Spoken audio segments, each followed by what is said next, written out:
Podcast, au cœur de l'eau, les stations d'épuration expliquées. Introduction. Bonjour à toutes et à tous, et bienvenue dans ce nouvel épisode de notre série sur les infrastructures hydrauliques. Aujourd'hui, on plonge au cœur d'un système essentiel mais souvent invisible, la station d'épuration des eaux usées. Pourquoi est-elle cruciale? Comment fonctionne-t-elle? Et quels sont les défis actuels liés à la gestion des eaux usées? 1. Pourquoi traiter les eaux usées?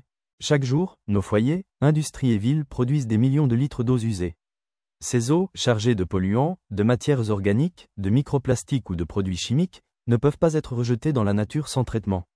Les stations d'épuration ont donc pour mission de protéger les milieux naturels et de préserver la santé publique. 2. Les grandes étapes du traitement. Le processus d'épuration se divise en plusieurs étapes. A. Pré-traitement, dégrillage, dessablage, déshuilage. On retire d'abord les gros déchets, plastique, lingettes, sable, graisse. B. Traitement primaire. Les matières solides en suspension se déposent par décantation dans des bassins. On obtient une boue en fond et un liquide clarifié. C. Traitement secondaire, biologique. Des bactéries et micro-organismes mangent la pollution organique. Ce traitement a lieu dans des bassins aérés, boues activées, ou dans des lits bactériens. D. Traitement tertiaire, optionnel. Pour des eaux de meilleure qualité, filtration, désinfection UV ou chloration, surtout si l'eau est rejetée dans des milieux sensibles.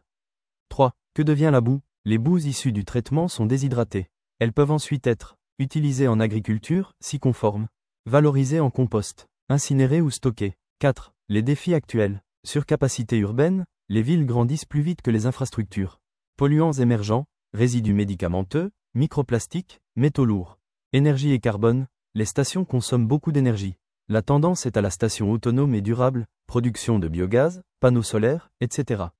5. Zoom au Maroc et ailleurs. Le Maroc a lancé plusieurs programmes pour étendre le réseau d'assainissement liquide, surtout dans les zones rurales. Des stations comme celle de Marrakech ou de Fès traitent des centaines de milliers de M puissance 3 par jour, avec des technologies modernes. Conclusion. Les stations d'épuration sont des poumons invisibles de nos villes. Sans elles, nos rivières seraient des égouts à ciel ouvert. Mieux les connaître, c'est aussi mieux respecter l'eau.